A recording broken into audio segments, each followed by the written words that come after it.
Jadi silahkan tulislah, lebih dari 2 boleh, lebih dari 3 boleh. Keyakinan yang kira-kira menurut kamu keyakinan yang positif yang perlu diterapkan di kelas kita. Mau pinjam pena itu apa?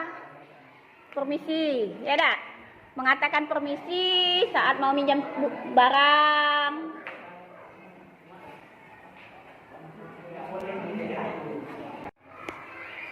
Sekarang setelah kalian tulis keyakinan kelas kalian, silahkan tempel ke depan. Yang sudah silakan, tapi jangan ini bergantian ke depan. Ayo, siapa yang sudah silakan tempel ke depan, sayang. Ya, oke. Tempel ya. Oke. Silakan tempel lurus ya. Tempel lurus tinggi-tinggi biar lawannya lah. Iya, rapi-rapi. Terus lanjut, Linda. Siapa yang sudah silakan, Nak.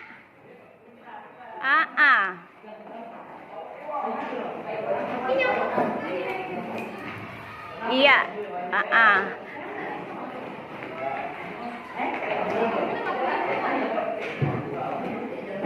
Ke bawah ya, rapi ke bawah ya, betul. Silahkan.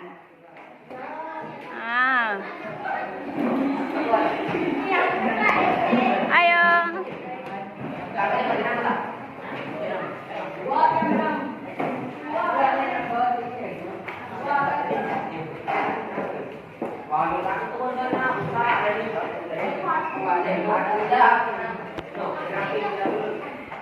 Silakan.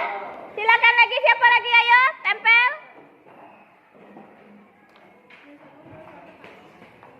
Mana lagi, silakan, Nak. Ya, silakan, Nak. Siapa lagi yang belum? Silakan kalian tempel.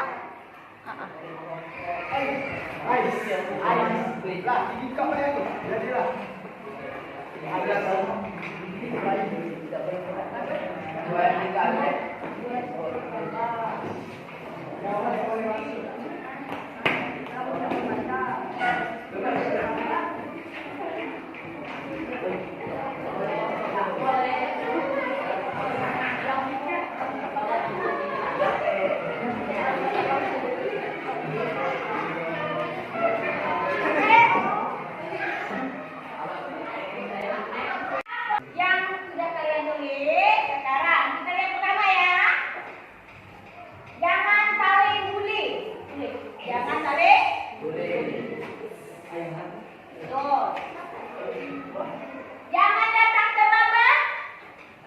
Betul. Jangan saling bully, jangan datang terlambat.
pembelajaran.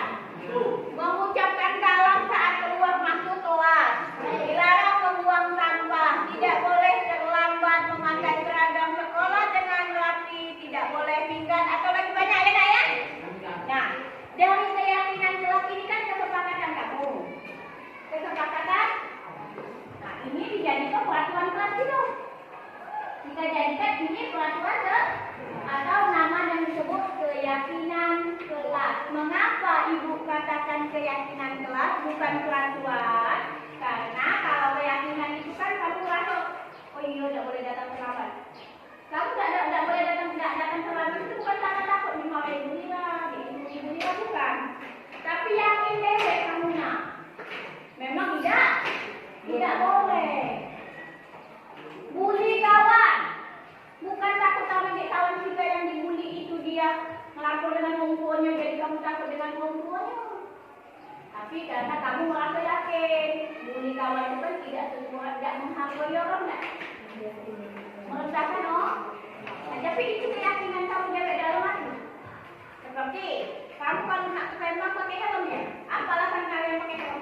Supaya tidak polisi. Nah, itu supaya tidak polisi.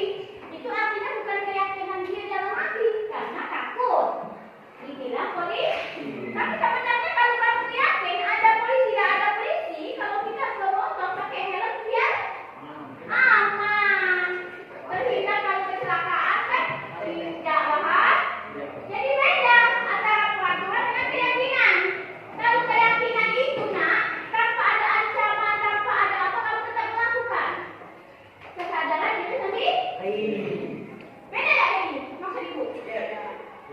Antara peraturan dengan keyakinan. Tadi pakai helm kita bilang polisi kalau aku dah, walaupun ada polisi tidak polisi pakai helm. Ada yang melanggar bagaimana? Ditanya kan? Terima kasih pada Bapak Ibu karena sudah hadir dalam kegiatan mengikuti kegiatan saya aksi nyata mengenai budaya positif di SMP Negeri 3 Jambi. Pada saat kesempatan ini saya akan membuat aksi nyata untuk penerapan budaya positif yang ada di SMP 3 Jambi dengan tujuan bahwa sekolah kita SMP Negeri 3 Jambi apa yang sudah diterapkan dalam budaya positif. Nah, sebelum itu saya akan memaparkan dulu apa itu budaya positif. Budaya positif yang sudah ada di sekolah kita. Apa contoh penerapan budaya positif yang ada di sekolah kita? Seperti apa dan bagaimana munculnya budaya positif kita? Akar dari budaya positif ini dari mana? Maka di sini saya akan berbagi mengenai budaya positif khususnya di sekolah kita SMP Negeri 3 Jambi. Apakah makna budaya positif di sini saya lagi? Apa makna budaya positif itu seperti apa? Budaya positif di sekolah itu nilai-nilai atau kebiasaan yang sudah ada, yang sudah diterapkan di sekolah kita. Dari hal yang sederhana sampai yang agak kompleks itu kebiasaan-kebiasaan positif dari segala bidang, baik dari kegiatan pembelajarannya, kegiatan ekstrakurikulernya, kegiatan intrakurikulernya, kokurikulernya apa itu budaya positif. Dimulai dari kelas, lingkungan sekolah, dan kebiasaan atau kebiasaan hidupnya. Jadi di sini budaya positif itu adalah nilai-nilai dan kebiasaan-kebiasaan di sekolah yang berpihak pada peserta didik, agar mereka dapat berkembang dan menjadi pribadi yang kritis dan penuh hormat dan bertanggung jawab. Jadi kita bertujuan untuk membentuk anak dengan melaksanakan budaya positif tadi, anak itu bertanggung jawab, sadar apa yang dilakukannya itu tentang kesadaran. Jadi dia melakukan itu dengan bertanggung jawab, rasa hormat dan berpikir kritis. Selanjutnya, untuk membangun budaya positif, sekolah perlu menciptakan lingkungan yang positif, aman dan nyaman agar murid mampu berpikir, bertindak dan menciptakan dengan merdeka mandiri dan bertanggung jawab. Artinya, budaya positif yang diterapkan di sekolah itu anak bisa melaksanakan budaya positif itu, kebiasaan positif itu Bapak Ibu dari sekolahnya dulu. Jadi kita tugas menciptakan kondisi sekolah ini harus dirasakan dan nyaman dulu. Ya kan? Jadi dia mau berpindah, dia merasakan nyaman dulu datang ke sekolah kita. Mungkin ini sudah terjadi di sekolah kita ya, anak-anak sudah merasa nyaman. Nah, disinilah peran kita seorang guru itu menciptakan lingkungan sekolah yang nyaman. Jadi kalau sekolah yang nyaman, aman, anak merasa aman di sekolah. Jadi dia cinta datang ke sekolah itu, maka dengan cinta datang ke sekolah dia mau melaksanakan kebiasaan positif tadi. Seperti kita tadi apa, kita datang pagi, sholat, kerja waktu apa itu kan sudah masuk kebiasaan positif. Jadi di sini kita peran kita itu sekolah perlu menyediakan lingkungan yang positif, aman dan nyaman. Jadi kita sekolah menciptakan dulu lingkungan sekolah itu harus aman dan nyaman menurut murid. Dia merasa semangat sekolahnya, kayak gitu. Terus perubahan stimulus respon dari kontrol, bisakah kita mengontrol orang? Untuk melakukan kebiasaan tadi ada yang namanya stimulus respon dari murid maupun dari guru. Di sini, jadi kan kalau melakukan kebiasaan itu Bapak Ibu ya, yang jelas kita itu mengajak, mengubah perilaku anak yang awalnya anak mandel dan tidak tahu diaturan kan diubah kan. Misalkan dari anak SD kelas 7 ke SMP kan dia belum paham kebiasaan sekolah. Tapi setelah dia masuk ke SMP kita, maka di sini kan tidak ada mengubah perilaku mereka, perubahan respon anak ketika. Yang seperti kita rasakan anak kelas 7 kan belum paham masuk jam berapa, yang harus dilakukan apa, ini yang namanya stimulus respon. Mengubah orang agar berpandangan sama dengan kita. Artinya kan di setiap anak kita yang masuk, baik anak maupun bukan, berubah pandangannya berbeda-beda. Tapi bagaimana caranya kita mengubah pandangan orang untuk tujuan yang sama. Teori contohnya memahami pandangan materi tentang dunia lain. Jadi dengan perbedaan. Jadi bagaimana di sekolah kita itu tujuan kita kan mencapai visi dan misi. Untuk mencapai visi dan misi itu dulu kita harus mengubah pandangan kita supaya boleh, baik pandangan yang awalnya tidak tahu menjadi tahu, pandangan awal yang tidak mau menjadi mau. Itu mengenai perubahan stimulus, dia bisa mengubah sudah tadi pokoknya seluruh warga sekolah untuk apa itu makna disiplin. Ini kelasnya kalau kita di sekolah ini disiplin itu secara tidak langsung artinya berbeda. Tata tertib, aturan, benar ya? Disiplin, benar kan? Tata tertib, teratur, kepatuhan kepada peraturan, ini namanya disiplin ya. Taat sama aturan. Intinya bahasa kita taat pada aturan. Jadi disiplin itu taat pada aturan. Jadi budaya positif tadi akan tercipta kalau si warga sekolah taat akan aturan dulu. Itu namanya disiplin. Jadi budaya positif akan menjadi disiplin dulu. Tidak akan terjadi suatu kebudayaan kalau tidak dilakukan secara berulang kan. Jadi budaya positif itu akan tercipta berakar dari disiplin dulu warga sekolahnya. Apa sih kata disiplin? Artinya taat sama aturan yang ada.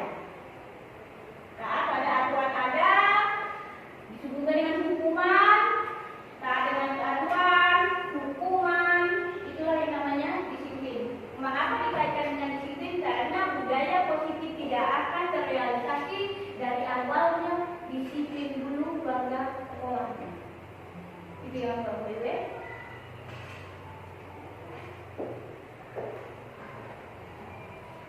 Selanjutnya, disiplin positif melahirkan nilai-nilai kebajikan yaitu profil pelajar Pancasila.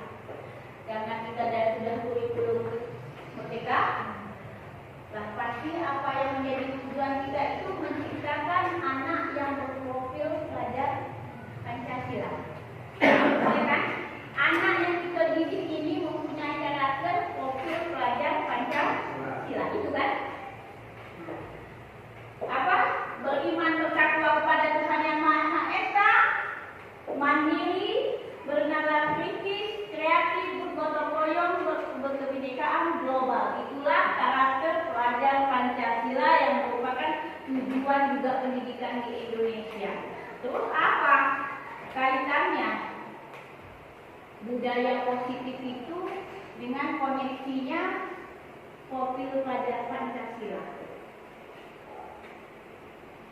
Kaitan budaya positif tadi, koneksinya dengan pelajar Pancasila tadi. Kebayang nggak? Kebayang. Budaya positif yang sudah kita lakukan kaitannya dengan profil pelajar Pancasila. Gini aja, profil pelajar Pancasila ini tidak akan terrealisasi tanpa adanya budaya positif tadi. Pembiasaan yang kita lakukan, misalkan untuk membentuk anak beriman dan bertakwa, artinya anak religius lah ya. Anak yang religius itu terbentuk di sekolah kita. Bagaimana? Bagaimana kita mengukur anak yang bisa berreligi di sekolah kita? Itu tadi kan, melaksanakan pembiasaan. Pembiasaan apa? Mulai dari kelas, belajar, masuk sekolah, pulang sekolah, berdoa. Masuk sekolah, pulang sekolah, berdoa, sholat dulu bersama, itu kebiasaan positif kan? Kegiatan positif yang terus menerus kontinu, alhasil terbentuklah pelajar Pancasila yang beriman dan bertakwa. Itulah tadi membentuk anak yang religius. Itu kaitannya Bapak Ibu. Dari budaya positif kaitannya bisa membentuk pelajar profil pelajar Pancasila tadi. Jadi misalnya terbentuk seluruh profil pelajar Pancasila awalnya dari budaya positif yang ada di sekolah. Yang minta Bapak Ibu, ya kan? Akan terbentuk. Oke.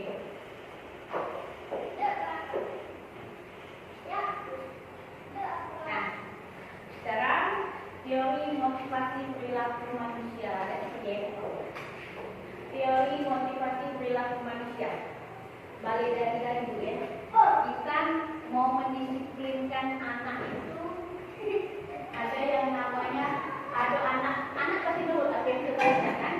Anak pasti nurut. Tapi teori motivasi perilaku manusia ada jenisnya itu. Mengapa dia mau melakukan perintah kita? Ya kan? Jadi anak untuk melakukan kebiasaan positif tadi kan kita perintahkan. Kita beri perintah, laksanakan ini nak, laksanakan ini nak. Dia melaksanakan, tapi ada yang namanya mengapa mereka mau melakukan tadi. Ada dua faktor, faktor intrinsik dan faktor ekstrinsik, eksternal. Faktor eksternal karena dia melakukan itu untuk menghindari kenyamanan atau menghindari hukuman. Contoh, besok pakai baju seragam putih biru, sepatu nggak boleh putih.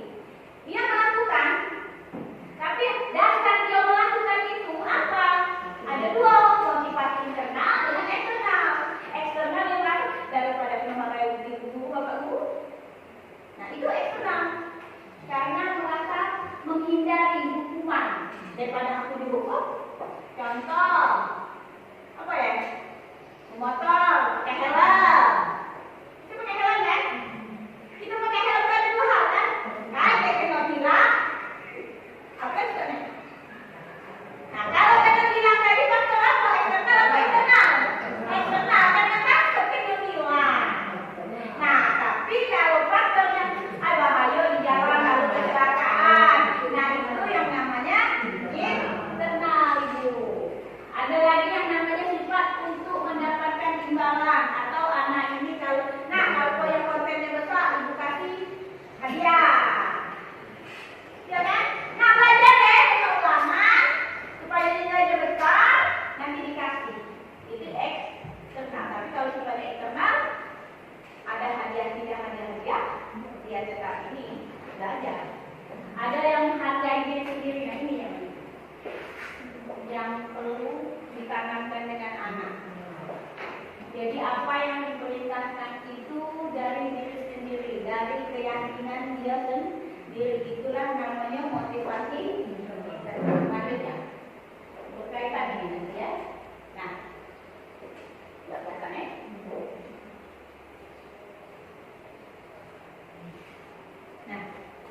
ada yang namanya itu.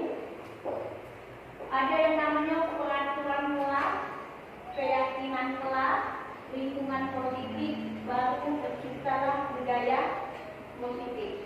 Ini langkah-langkah. Peraturan kelas artinya yang muncul kebiasaan yang ada di dalam kelas dulu. Sudah di dalam kelas ada yang namanya keyakinan. Beda, nanti saya jelaskan apa beda peraturan dengan keyakinan. Mulai dari peraturan kelas, sudah naik peraturan kelas, naik ke keyakinan kelas, lingkungan positif, namun setelah keseluruhan jadi budaya positif.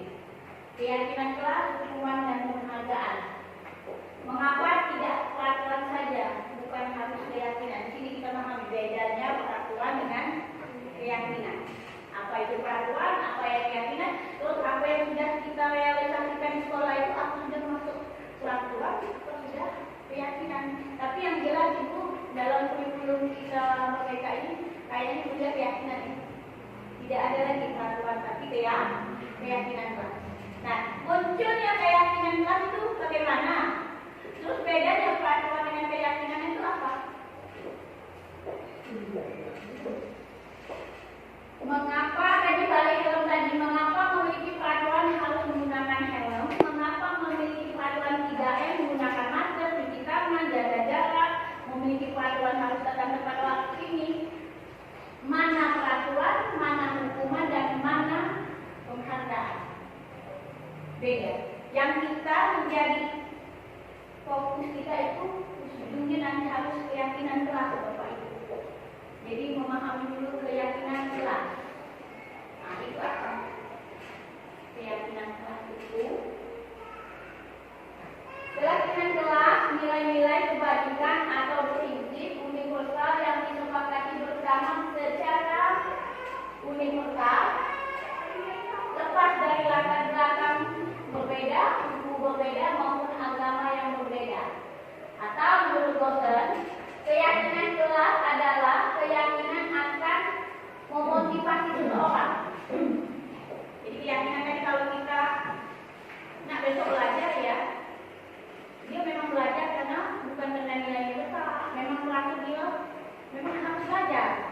Kita belajar harus belajar, itu kan motivasi intrinsik, artinya keyakinan yang kita tanamkan ini anak mematuhi apa yang sudah di sekolah ini itu harus dari keyakinan. Nah, peraturan bedanya tadi Bapak Ibu, kalau peraturan dengan keyakinan, ini dia simpelnya. Kalau peraturan itu searah Bapak Ibu, peraturan itu sudah terpampang, tapi dari mana datangnya peraturan, terbentuknya peraturan kita tidak tahu kan? Tiba-tiba sudah ada peraturan ini, peraturan mana anaknya yang harus dilaksanakan. Kalau peraturan sifatnya satu arah, anak harus menjalankan saja. Tapi munculnya peraturan itu kita tidak tahu, apa dari kepala sekolah yang kuat, atau guru yang kuat, atau memang ada keturunan dan satu-satu peraturannya ini. Itu namanya peraturan kelas. Tapi kalau keyakinan kelas, hasil rembukan dari siswa itu sendiri. Maunya apa sekolah ini? Itu keyakinan kelas. Karena anak yang buat surat keyakinan tadi, jadi dia sadar aku yang buat yang kuat, jadi aku harus melaksanakan itu, namanya keyakinan kelas.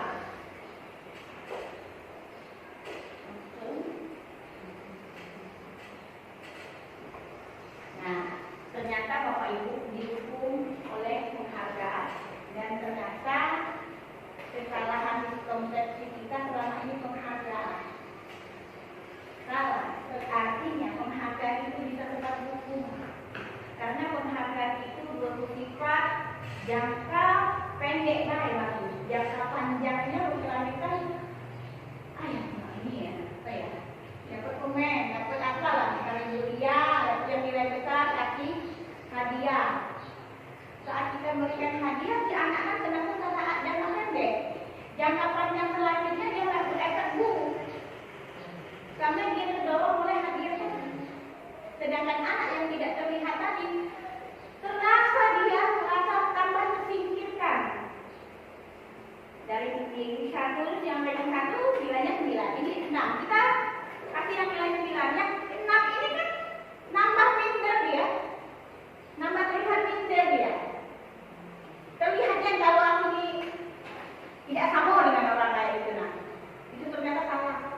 Rupanya penghargaan itu merupakan dihukum oleh penghargaan. Jadi yang berprestasi itu bukannya kita kasih penghargaan, malah menghukum dia untuk jangka panjang. Gitu.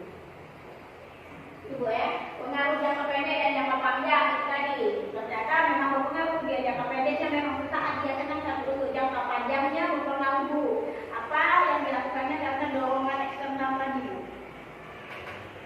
Terus penghargaan itu menghukum, ya menghukum bagi yang ada perbedaan jenjang artinya. Dia yang merasa tidak mendapat penghargaan, dia merasa tersisihkan dan akan akibatnya menjadi pendendam. Akan jangka panjangnya yang pendendam. Terus penghargaan tidak efektif, penghargaan merusak hubungan. Hubungan apa juga? Yang jelas menurut saya memang membedakan seperti beda kasta. Jadi terlihat anak yang pintar dengan tidak ada adanya penghargaan. Tapi kalau apresiasi itu benar. Kalau apresiasi, boleh bu ya? Ibadah apresiasi. Penghargaan itu seperti apa lah? Jadi pertanyaan kita itu penghargaan seperti apa lah bu yang nggak boleh yang sifatnya menghukum? Kalau penghargaan seperti apa bu ya? Barang ya? Materi ya? Kalau ingin memberikan penghargaan anak itu diberikan secara pribadi dan diketahui oleh anak. Oh itu sifatnya barang itu yang tidak kurang ya. Tapi kalau arti sama nak kasih saya kayak umpan balik boleh ya? Kayak pertama juga Iya kayak umpan balik nak. Ini misalnya bapak ini mana yang ini bagus ya, tepuk tangan boleh? Apresiasi itu apresiasi gitu ya. Kalau penghargaan yang dia agak hukuman ini sifatnya kita di materi ya. Karena sekarang kalau di KPSP ke-13 itu dibolehkan dulu kalau masuk disuruh bawa pena, pensil, atau pena jajaran aja ternyata makanya seperti yang bernilai. Iya, distorsi. Dan ternyata pengalaman nih anak itu kalau ada kuis bagus deh. Karena aku melakukan dapat nilai besar nih. Jadi karena terpengaruh oleh rapor tadi tidak tuh, betul kami di kelas. Oh mungkin baru belajar. Oh iya mungkin ini membedakan yang dapat nilai besar dapat pena, yang lain enggak. Jadi sebelah sudah dapat pena enggak loh. Mungkin jangka panjang nanti akan berdampak ke masa tua. Jadi kalau kita sudah berada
10 menit. Dia masuk jam 8.10. Masuknya jam 8 kita. Datang di jam 8.10 artinya 10 menit. Ibu kasih ibu Ida kan hukuman kau keluar di balik jam 10 jam 10 jam 10 itu harus konsekuensi. Tapi kalau selama naik di balik kantor aku itu hukuman tidak boleh. Tidak boleh. Jadi harus berkaitan. Jadi konsekuensi ini akibat yang harus disesuaikan. Jadi misalkan jadi kalau konsekuensi yang memang benar. Jadi kalau dia belajar selama 10 menit, dia keluarnya juga istirahat selama 10 menit. Tapi dia menjaga ketinggalan. Lihat. Pak Reza, kita lihat. Hukuman.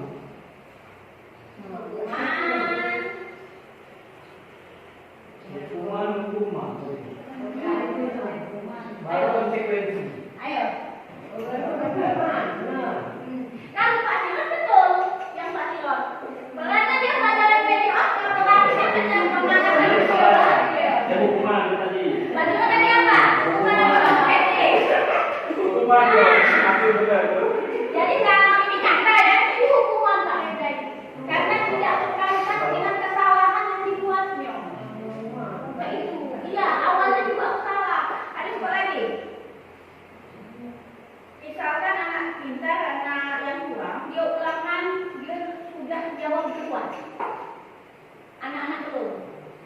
Nah anak yang ini yang sudah jawab ini dulu, apa kita tunjuk soal lagi yang agak berat atau enggak? Belum. Jadi ya, beda dulu ya, hukuman dan konsekuensi itu beda nih. Paham nggak? Nyambung nggak? Jadi hukuman itu dia itu mendadak. Tidak itu ngerti dia tuh tidak pakai aturan, tiba-tiba ini sesuka hatinya berubah. Tidak nyambung apa perbuatan yang dia lakukan dengan ini tidak nyambung. Tapi kalau ini betul nyambung. Betul kan kita ada pelajaran PJOK. Tapi kalau pelajaran di bahasa Indonesia hukuman. Tapi karena di PJOK wajar kalau kemarin lalu tergalon. Dia baru datang kan? Masuk, itu konsekuensi. Yang lain maksud konsekuensi ya? Maksudnya dan bisa dicampur dengan bidang hukum Pak Reza. Dia bukan konsekuensi. Apa yang dilakukannya? Mungkin ini. Iya Pak, mungkin.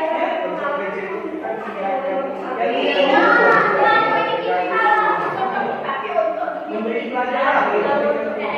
Kriminal, bagian ini dan tidak tahu ya. Dan hukum positif tidak masuk ya. Jadi apa yang dilakukannya dihukum adalah kalau sesuai paham dari kita suruh hukum sampah itu masuk. Nanti hukuman, nanti ada, bukan? Nanti ada kita namanya belajar keyakinan kelas. Itu ada nanti namanya keyakinan kelas itu. Jadi keyakinan itu kesepakatan bersama, betul. Kesepakatan sudah bersama. Jadi kalau tidak kesepakatan sudah bersama, ada yang melanggar. Konsekuensinya itu, walaupun dirangkupan. Nah itu, walaupun dia jelas, walaupun tidak nyambung. Tapi itu tadi harus keyakinan kelas dulu. Itu wajib kelasnya, memang wajib kelas. Oke, nah ini kalau beda hukuman dengan konsekuensi. Ini, sesuatu yang menyakitkan harus terjadi hukuman. Kalau konsekuensi sesuatu harus terjadi karena sudah disepakati. Ya, karena kita sudah sepakati. Ada lagi namanya membuat anak sakit, fisik jangka waktu lama, membuat anak merasa tidak nyaman dalam jangka waktu pendek. Jadi kalau konsekuensi itu paling dia dengar untuk ke depan dia merasa memang adil kayak gini. Terus dia terakhir itu merasa bersalah, merasa tidak dihargai. Kalau itu hukuman, tapi kalau konsekuensi kehilangan hak, dibuat tidak nyaman, disindirasi untuk sementara. Ada lagi kebutuhan dasar manusia, apa hubungannya dengan kebutuhan manusia tadi? Anak melakukan segala sesuatu itu kelakuan atau melanggar.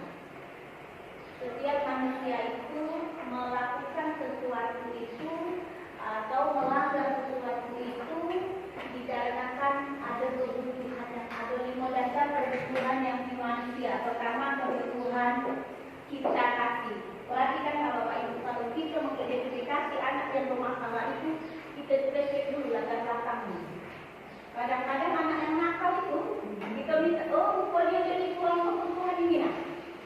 Ketenangan, kekuasaan.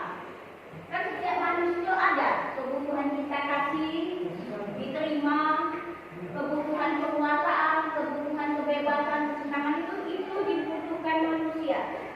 Kalau itu tidak terpenuhi, itulah kadang manusia berbuat tidak positif. Contoh apalagi diri yang jauh pulang masih saya, yang sedang ada kegiatan iya kan?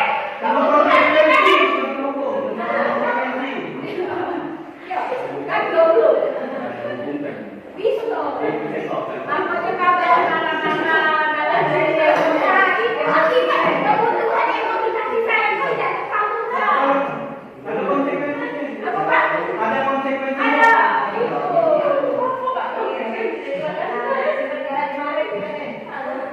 Nah, ini bulan itu nggak kelihatan ya?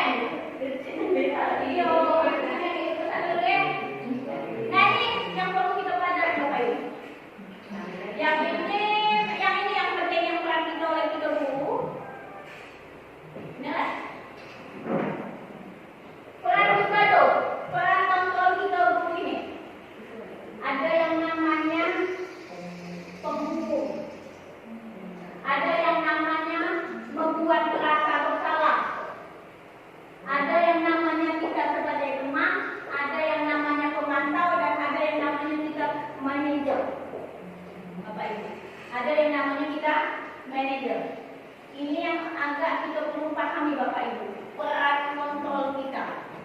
Peran kita jadi guru ini ada yang namanya penghukum. Mungkin kalau penghukum salah satunya saya bukan penghukum, tapi ternyata salah. Penghukum, membuat merasa bersalah, teman, pemantau atau manajer. Kalau penghukum itu tadi, pokoknya kalau buat kesalahan, kau lambat, kau lari ke lima tangan, tanpa basa-basi minjuk hukuman. Baik nanti itu penghukum. Ada yang langsung membuat merasa bersalah. Memang tidak marah Bapak Ibu gurunya. Di penghukum lemak, lihat, kau lambat lari berkeliling ini penghukum. Tanpa basa-basi, kalau guru killer tak tiror kan, ya iman, mata jelek-jelek, hukum. Kalau ada TPS, dia tahu itu penghukum. Tapi ada yang namanya membuat merasa bersalah. Dia tidak marah. Bisa ibu dia menemukan anaknya tidak buat PR. Ibu dia tidak marah karena dia membawa anak dia tidak pernah marah sama anak. Nah aku tidak buat PR. Tidak kumpul. Tapi jawaban dia apa? Kau ini tidak kenal ibu. No. Benar, merasa itu lembut kan? Tapi memojokkan dia seakan-akan dia bersalahnya. Kamu ibu gurunya, bukan tanggung jawab PR dong. Bersalahnya dia itu tadi bukan sadar dari dia tidak tahu itu PR, tapi kata-kata ibu tidak yang tidak sanggup ibu dah capek-capek buat soal. Tapi tidak. Nah, tidak itu bukan, itu malah penghukum. Tapi kau tahu tak ibu dengan pulang ibu sampai jam 1 malam buat soal ini, kau jawab masing-masing. Itu merasa bersalah. Merasa bersalah. Dia jawab betul. Oh, iya, itu mana kan? Nah, kamu ya tidak kesian. Karena yang buat dia bersalah itu kasus membuat merasa bersalah. Anak merasa bersalah.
tidak perlu dimarahin.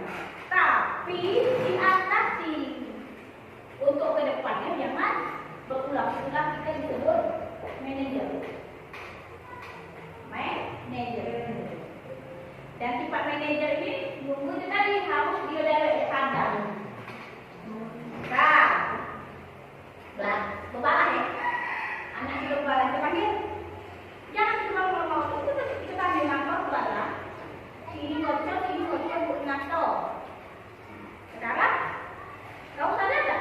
Kamu ngaco dia ngocok dia sakit. Sadar tak? Dia pun salah. Terus kalau kau salah jadi nak apa? Aku minta maaf. Lalu kalau kau minta maaf, besoknya nak melaku lagi tak? Tidak, Bu. Yakin? Tidak lagi. Janji tak? Besok mana saya nak melaku lagi? Kami ketawanan, Bu. Itu. Jadi untuk kita mengatasi untuk ke depannya. Jadi kita mengalami apa kok? Manajer itu manajer tapi terkadang yang jadi pertanyaan ini, apakah peran manajer menghukum itu patut diterapkan di seluruh sekolah, sedangkan karakter anak itu beda-beda. Misal sudah budaya, kalau anak itu ini nakal, baca dalam konsekuensi. Aku rasa hal itu dibaca tadi, dihukum. Tak? Pengaruh juga budaya yang nakal. Aku membahas kita yuk. Memang tidak tahu dari keluarga yang agak sifat kriminal. Tidak baca lagi konsekuensi. Sifatnya sudah ke ranah hukuman. Nah ya Bapak Ibu, menghukum teman pembuat rasa bersalah atau pemantau. Jadi Bapak Ibu introspeksilah di mana posisi kita pernah di posisi mana kita? Di mana lah? Kalau aku kayaknya di Yang di bawah.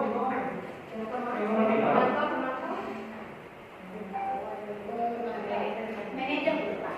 Nah, ini acara gimana? Kadang introspeksi kita di mana posisi kita?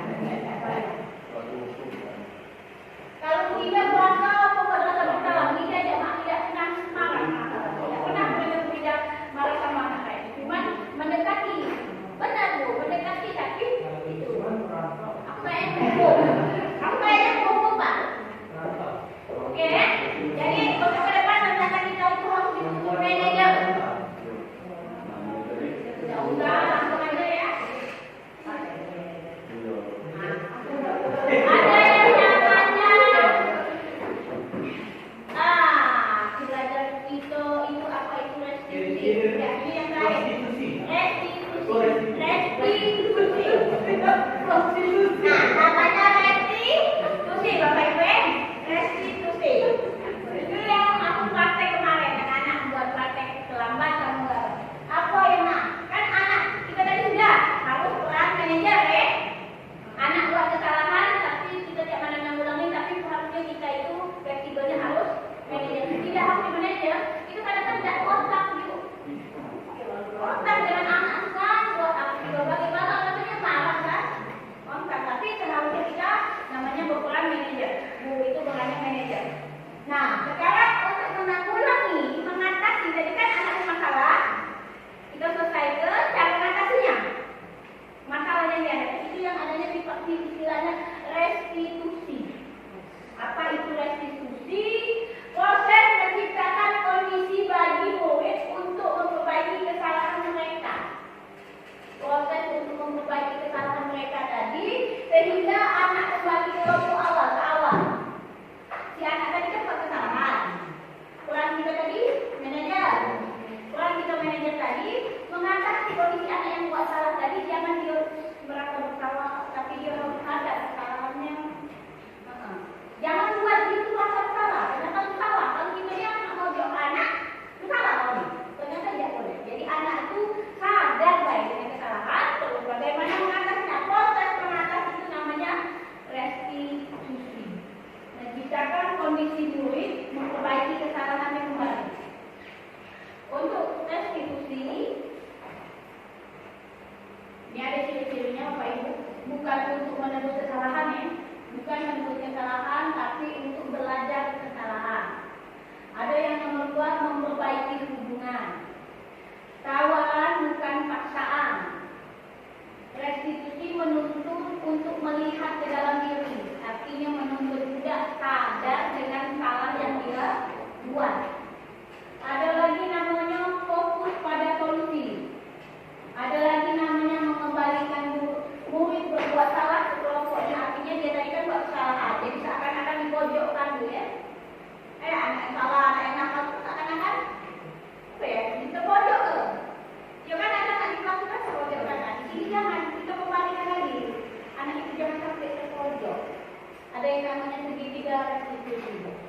Kami akan bilang, oh tidak benar.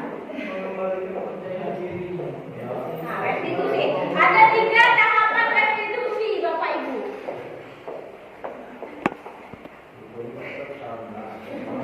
Oh, terekam ya, Pak ya. Punya waktu dosen ini, nanti ini jangan marah. Nah, ada yang namanya restitusi, ada 3 restitusi. Ini aku memahami ini agak pakai hukum ini biar aku ini lah. Mungkin ada pakainya itu. Validasi tindakan yang salah. Menstabilkan, menanyakan keyakinan. Menstabilkan identitas. Yang seperti apa? Validasi tindakan yang salah. Menanyakan keyakinan. Menstabilkan identitas. Itulah langkahnya untuk restitusi. Jadi dari kasusnya itu validasi dulu. Menstabilkan identitas, validasi tindakan yang salah itu dulu. Ya, katanya. Jadi ada yang namanya itu, misalnya kasus apa ya? Kasus anak terlambat. Itu sederhana nih buku ya. Nah, misalnya tergolong, itu tidak ya. Contohnya siapa? Iko sama siapa lagi? Cewek itu Dina. Kita. Ya.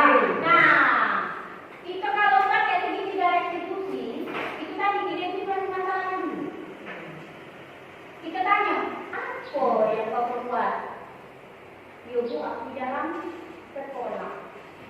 Kita tanya lagi, ibu nak nanya aku kau dalam sekolah. Dijelaskan lah, aku Bu, aku ini hari ini. Dijelaskan, itulah namanya identifikasi masalah. Masalah di dalam sekolah, alasannya apa, itu identifikasi masalah. Terus dikatakan kan?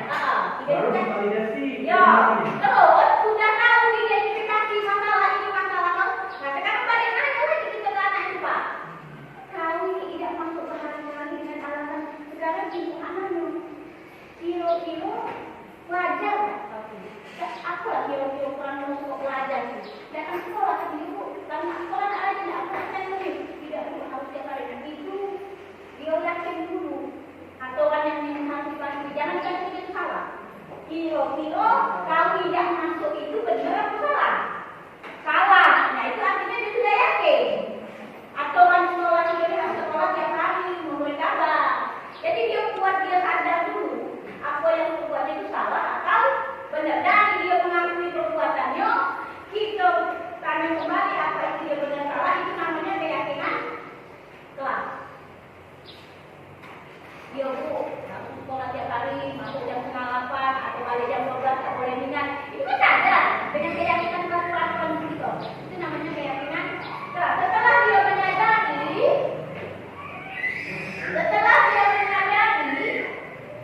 apa yang diperbuatnya itu tidak baik, ada yang namanya kita di sini.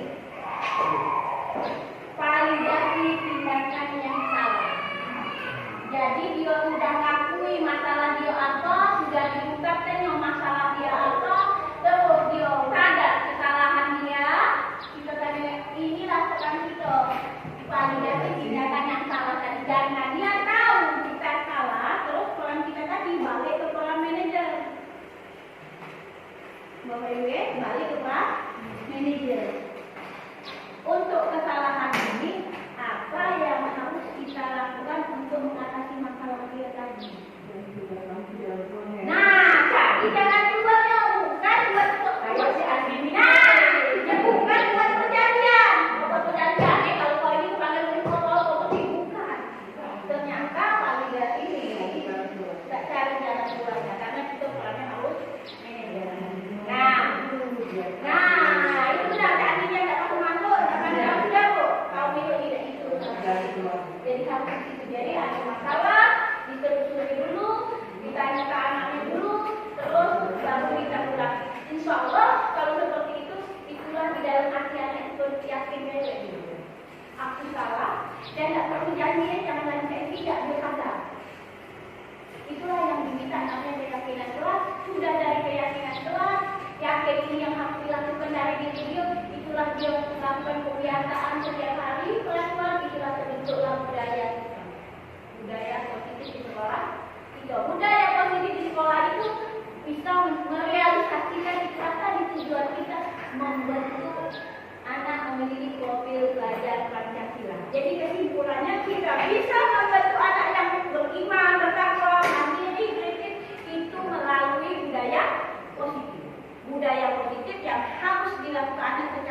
Ya, Bapak Ibu. Mungkin sini aja Bapak Ibu ya. Ini ada pertanyaan. Inilah budaya positif yang harus kita ini yang terkunci penting peran kita sebagai manajer itu optimal. Tidak akan terbentuk budaya positif kalau tidak dari kebiasaan-kebiasaan yang dilakukan murid dengan kesadaran diri sendiri. Itulah namanya keyakinan telah, bukan peraturan. Keyakinan telah. Oke Bapak Ibu, ada pertanyaan? Ada pertanyaan enggak? Pasti Pak? Tidak? Atau kalau pertanyaan itu bahas lah yang jadi pertanyaan tadi, kita nak hukuman restitusi ini bisa tidak konsisten? Nak konsekuensi kalau tidak ya? Aku masuk pengaruh budaya lokal kebawaan di daerah rumah yang beragam tidak konsekuensi mereka atau anak juga 8 tahun sama anak orang maka dia tidak pernah lagi dengan hukuman kadang lagi tidak mempan apalagi dengan pemahaman video ya Pak. Nah itu di situ kemarin perdebatan kami dengan Instrukto itu apakah selalu untuk kasus itu diberikan konsekuensi karena kan kita tidak tahu budaya perang manusia itu kan ada terkadang sudah sifat hukuman dia ada hukuman. Nah di sini jadi pertanyaan namanya kita malah manusia dan itu lagi peran kita tadi itu lagi karena kita apa ya tidak ada ngatur kalau kita itu apa ya refleks marah kemana kita di mana ya itu pikir lagi sama manajer langsung mandi itu kan tidak bisa karena kita itu ada kita harus mengolah emosi dan tapi dalam kurikulum merdeka kita harus meminimalisir hukuman. Karena dalam kurikulum merdeka kebalikan dari kurikulum sebelumnya bahwa guru itu harus menghamba kepada siswa. Artinya siswa itu diberi kemerdekaan penuh, tidak boleh dihukum. Jadi kita harus memberikan pembelajaran kepada siswa untuk membentuk karakternya. Sehingga karakter itu terbentuk, akibatnya apa? Siswa akhirnya tidak perlu kamu lagi. Hanya diberikan konsekuensi saja dari tindakan-tindakan yang tidak salah. Itu. Oke, balik di Bapak tadi kalau kita kurikulum merdeka. Ya. Jadi memang balik ke arah karena yang perubahan paradigma tadi. Nah, paradigma belajar bahwa kita guru ini cuma sifatnya menuntut. Kesalahan itu ada perubahan kok anak itu seperti ketakuti. Ternyata tidak. Ternyata anak yang terlahir itu sudah membawa kodratnya dewe. Tapi tugas kita menebalkan kodrat tadi. Tidak. Jadi kata istilah anak itu ibaratnya ketakutan yang polos. Ternyata salah. Anak yang terlahir di dunia itu memang sudah punya ada kodratnya. Tapi jadi itu Islam kan? Tidak, kodratnya sudah ada. Cuma kita cuma bisa menonton, mengarah, menebalkan kodrat tadi. Kita ini tidak ada nak ubah kodrat dia bu. Cuma kita cuma menebalkan kodrat dia baik. Kemana arah dia? Kan dia tipis, ibarat katanya. Jadi di sini menuntut segala kodrat yang ada pada anak agar mencapai keselamatan dan kebahagiaan setinggi-tingginya sebagai manusia maupun anggota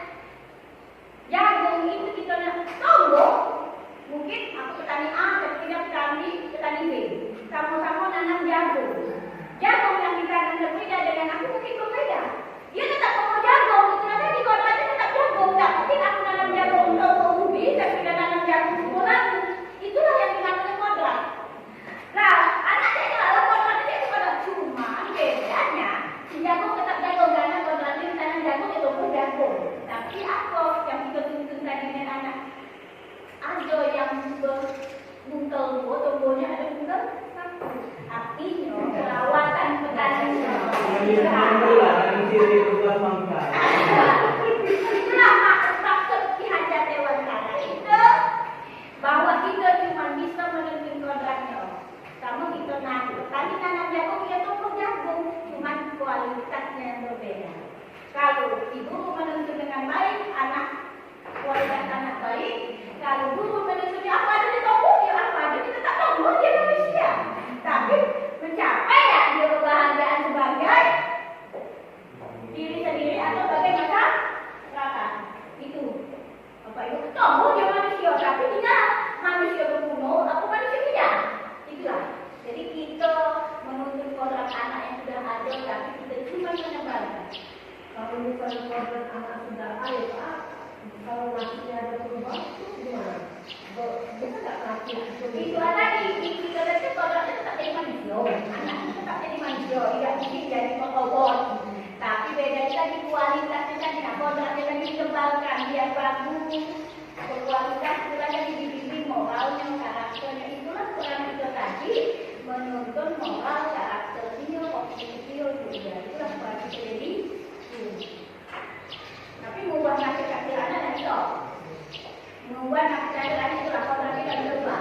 Walaupun dia pintar, cerdas, tapi nasib dan beda. Itu baik dulu. Gimana kalau ada beberapa dulu ya, dulu pendapat kan anak ini dalam artian masih lah yang dalam tempat suci. Ya, itu perhatian. Iya betul ya. Jadi untuk menjadikan tempat ini berharga, tinggal kita menulisnya, menulis yang tentang hal yang negatif ataupun yang positif, atau tulisan yang bagus, tulisan jelek itu yang akan ini. Jadi kodrat itu bisa terbentuk bukan karena kodrat dia lahir, tapi proses kita menjadikan anak itu mau jadi apa gitu. Jadi kalau saya sih langsung berpegang bukan tempat suci itu. Kalau saya Memang kita mau berusaha. Itu dia benar. Aku juga pengen. Ternyata itu namanya masalah dia. Kodrat ini memang sudah kayak tadi jamin ya tumbuh tetap yakin. Cuman kualitasnya beda.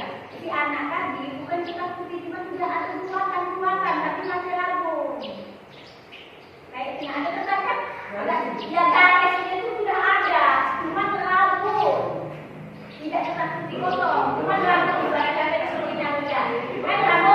Yang ada kan titik-titiknya ini kan? Kita timbulkan mana ragukan. Nah, jadi bukan kita putih kosong, cuma sudah ada kuatan-kuatannya. Inilah sebenarnya yang ibu Kalau pengalaman itu ibarat itu tidak. Oke. Ada lagi yang tanya Bapak Ibu? Ini sudah semua ya? Guru menuntun mereka untuk memenuhi kodrat. Menemukan kodratnya ya? Kodrat yang bagaimana? Kodratnya yang sebagai manusia dan manusia. Nah, oke.